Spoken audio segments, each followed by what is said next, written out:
So February 23, pabaon kami ngayon mga busing. So itong itsura ng bulaklak, yung iba nakabuka, ang iba hindi pa nakabuka. Yan. So ang klima ngayon, umuulan mga busing, umuulan dito ngayon sa amin. So no choice, kaya nag-spray kami kahit medyo umuulan, kasi yung bulaklak natin kailangan ng pabaunan dahil marami na ang nakabuka na bulaklak at marami na tayong mga pollinator mga busing. Yan.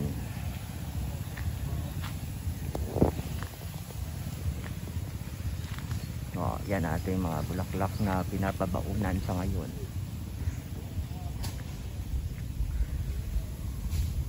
So napakarami na nakabuka na bulaklak natin at marami na tayong mga pollinators dito. Yan. So 23 days ngayon mga busing, February 23, dahil January, last day of January namin ito inindus. So ibig sabihin ngayon ay 23, daffy na.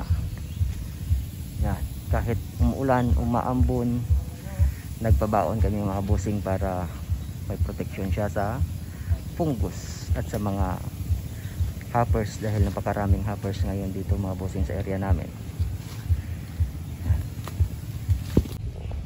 Yan, at kailangan pang akyatin ng sprayman natin dahil mataas, hindi kaya ng tukon namin.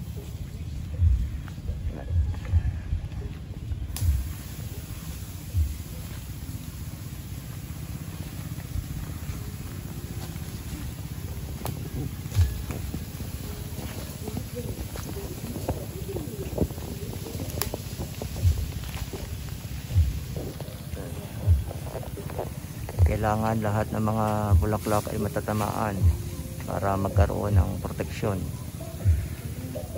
sa fungus at sa mga insekto. Patuloy ulit mga busing. Nag-stop kami, nagtigil kami na saglit kasi umulan dito mga busing. So ngayon patuloy kami sa pag-spray. Yan ang paraan namin sa pag-spray. Una sa taas, yan sa taas palagi. Kung hindi maaabot, aakyatin yan ng ating sprayman. Yan. Yung iba, konti yung lumabas na bulaklak. Yung bulaklak siya konti tapos maliit, pero iba okay naman.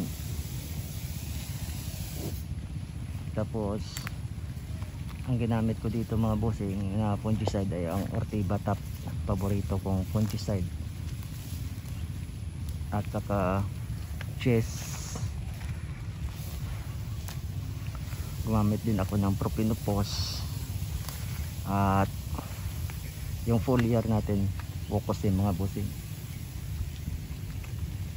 at Cartap hydrochloride. Yan ang ginamit namin dito sa araw na ito mga busing.